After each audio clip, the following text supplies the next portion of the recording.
Everybody has their own cause, their own priorities, whether it's economic security or fighting poverty or bringing joy to people's lives. I'm not saying that my story represents all. I'm just sharing about how I think about it. In the world we live today, tuberculosis is something that we survive. We can survive malaria, cholera. All of the powers of modern medicine lets us not just survive, but thrive in spite of it. It is no longer a curse that we have to run from. We understand it, control it, we have medicine for it, we can solve it over time. My hope is that for my children growing up, when they become of age, they will look at cancer as something that is like malaria, like tuberculosis, like cholera. Cancer is solvable, cancer is treatable, cancer is a thing that past generations were afraid of. They get to grow up in a world that's healthier, there's more family around, there's a future that stretches out further. What an amazing world that would be. Welcome to Brave. Learn from Southeast Asia's best tech leaders. Build the future, learn from our past, and stay human in between. No BS on success. I'm Jeremy Au, venture capitalist, serial founder, Harvard MBA, science fiction nerd, and dad of 2 daughters.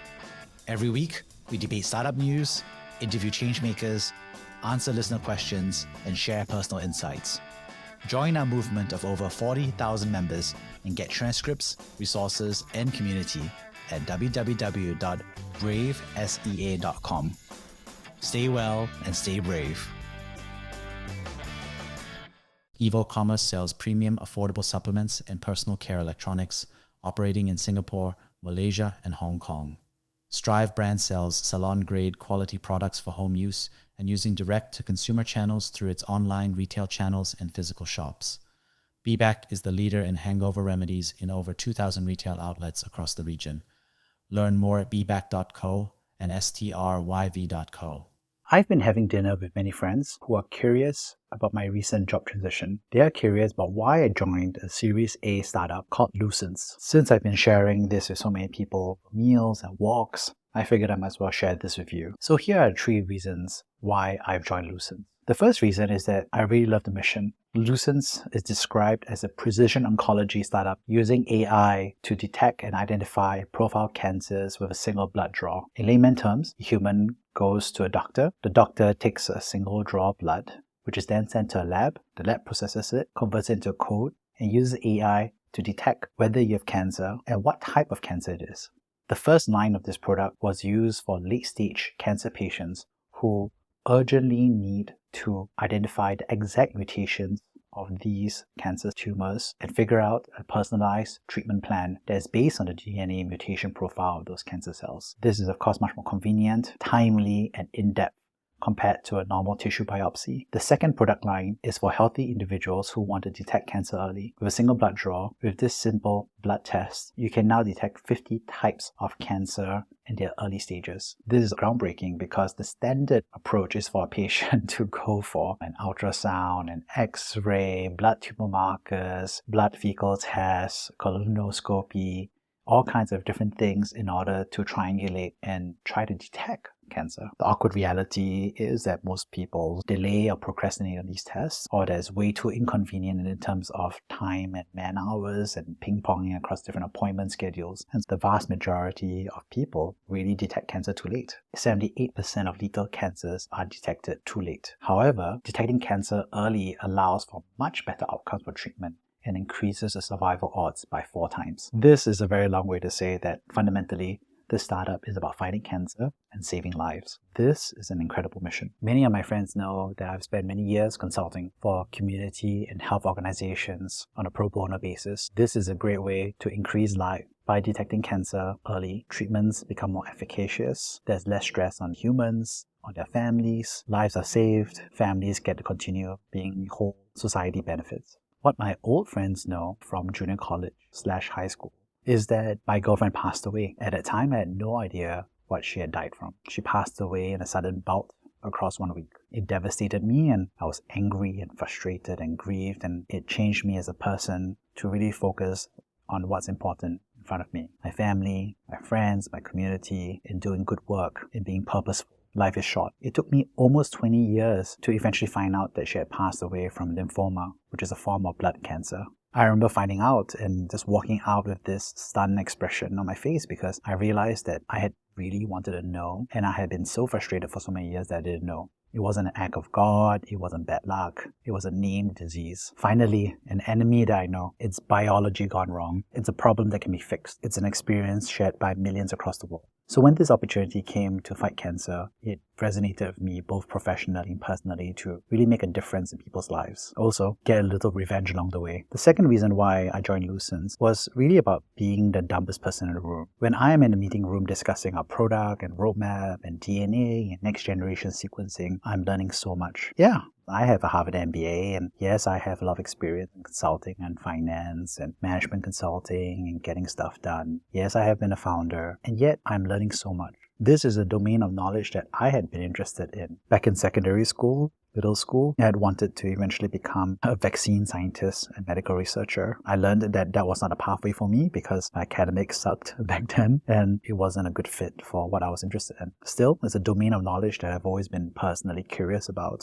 Learning about DNA and risk factors and how people can live longer really scratches that intellectual itch of mine, but also keeps me humble because there are so many people in this company who are just smarter than me and technically way better than me. There's a feeling I missed while I was in venture capital. In VC, so many people are pitching you, and your job is to say no to so many people and to say yes to the right people. In other words, you're being paid to judge other people's projects and initiatives and their track record. That can easily lead to the feeling that you are the smartest person. You supposedly understand why they will fail, and you supposedly understand when they will succeed. You supposedly understand how to add value, and you supposedly understand what are the core issues. I'm not saying that most VCs are like this. I'm just saying that the lifestyle of a VC really requires you to be in a single room judging the founder on the other side. In other words, you are in many ways not getting to be a part of a room where you are the dumbest person in it. Being the dumbest person in a room really lets you learn because with the right spirit of inquiry and curiosity, you get to learn so much. I'm learning from doctors and PhDs and data scientists. In return, I bring my slide making skills, my whiteboarding skills, and my Excel model financial skills. Third reason why I joined is the ability to build as a team. In venture capital, the leverage is really capital. You get to pick the right founders and invest in them the capital for them to take the lead. There continues to be a debate about how much value a VC really adds to founders that they pick. What is not in doubt is that you have to pick really well. If you pick badly, no amount of you helping them or value add helps solve the problem. In other words, picking and judging is a must-have, while adding value is an optional or bolt-on strategy to your fund. There are many VC funds that are out there that primarily focus on picking well and are direct that adding value is something that is nice when it happens. Being part of a team that's building product and figuring out the future is fascinating because you get to fix problems and then you get to fix them once. Fixing those problems helps create a system. Then you uncover another new problem and then you go fix it. You're doing it together as a team. So the workflow, the daily atom of a successful operating executive is fixing problems. The atom of a VC is picking the right founder. These are not mutually exclusive. There are many founders who become VCs and there are many VCs who become founders. It's just that you have to pick in your week what is your 80% that really drives the value that you're trying to bring to the world. Building product, launching and fixing and creating systems is good. So is using capital and leverage to spot and highlight and accelerate the right founder to the destiny that awaits them. In fact, there are synergies. Founders who have succeeded and understand what brought them success and success across their friends and cohorts, they choose to, in a later season of life, choose to become a VC to help leverage those insights. Conversely, there are many folks who are VCs in their early part of their career and use that macro understanding of how to fundraise and geography and verticals to narrow in on an idea they like and then go off to build their business in that vertical. So let's synthesize these three reasons. Imagine a room with your father, your mother, your 4 grandparents,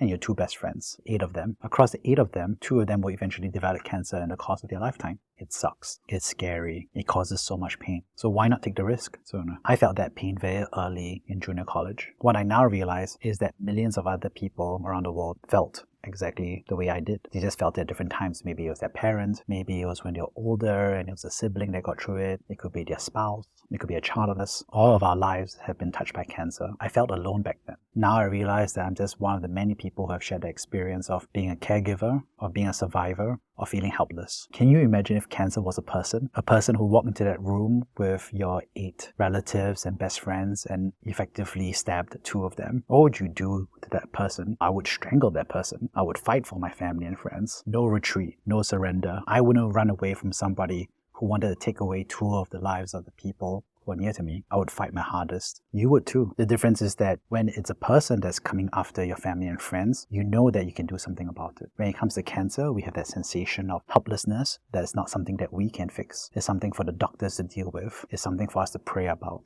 That helplessness sucks. So I have a choice to be helpless or to take action. The opportunity is here, so why not? If you would fight a criminal going after your family members, then you would fight against this injustice. What I'm sharing is a personal reflection. Everybody has their own cause, their own priorities, whether it's economic security or fighting poverty or bringing joy to people's lives. I'm not saying that my story represents all. I'm just sharing about how I think about it. In the world we live today, tuberculosis is something that we survive. We can survive malaria, we can survive cholera. All of the powers of modern medicine lets us not just survive, but thrive in spite of it. It is no longer a curse that we have to run from. We understand it, we control it, we have medicine for it, we can solve it over time. For many of us, these diseases will never really touch us. We're not scared of them. My hope is that for my children growing up, for my 2 young daughters, when they become of age, they will look at cancer as something that is like malaria. Cancer is like tuberculosis. Cancer is like cholera. Cancer is solvable. Cancer is treatable. Cancer is a thing that past generations were afraid of. So they get to grow up in a world that's healthier. There's more family around. There's a future that stretches out further. What an amazing world that will be. I will be proud to share that story when they grow up. That I played a small role. That I got my revenge. That I made the lives of my kids better. What a gift. Life is a gift. Bliss is a gift. On that note, stay well and stay brave. If you like this reflection, feel free to let me know. Let's change the world together.